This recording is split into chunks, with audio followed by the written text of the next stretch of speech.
बोलिनी बाबू cut camera action.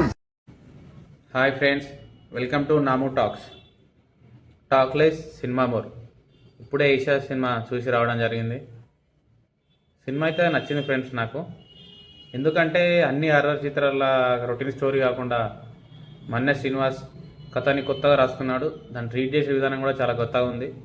నాకు చాలా బాగా నచ్చింది. ఇప్పుడు అన్ని హర్రర్ చిత్రాలలో నార్మల్గా ఎవరో ఒకరిని చంపేయడం, ఆత్మ వాళ్ళ మీద రివెంజ్ తీసుకోవడం లాగా కాకుండా ఈ స్టోరీ కొంచెం డిఫరెంట్గా రాసిండు డైరెక్టర్ మన్నె శ్రీనివాస్.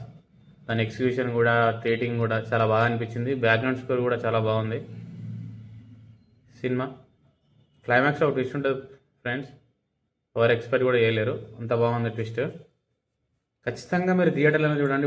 ఓటీటీలోకి వచ్చినాక చూద్దామని అనుకోకండి. ఈ థియేటర్ ఎక్స్పీరియన్స్ మూవీ పక్క ఖచ్చితంగా థియేటర్లోనే ఎక్స్పీరియన్స్ చేయాలి ఇలాంటి మూవీస్. మీరు ఎంత హర్రర్ మూవీ లవర్స్ అయినా కూడా ఈ సినిమాలో ఏదో ఒక సీన్ దగ్గర ఖచ్చితంగా మీరు భయపడతారు అని నేను గ్యారంటీ ఇస్తున్నా. కొన్ని సీన్స్లలో అయితే వెన్నులో వణుకు పుట్టించే సీన్స్ ఉన్నాయి. అంతా బాగా ట్రీట్ చేసిన డైరెక్టర్. నాకైతే సినిమా బాగా నచ్చింది ఫ్రెండ్స్. మీరు కూడా ఒకవేళ సినిమా చూసింటే మీకు ఎలా అనిపించింది చెప్పండి, కామెంట్స్లో చెప్పండి. లైక్, షేర్ అండ్ సబ్స్క్రైబ్ నాము టాక్స్. Thank you friends.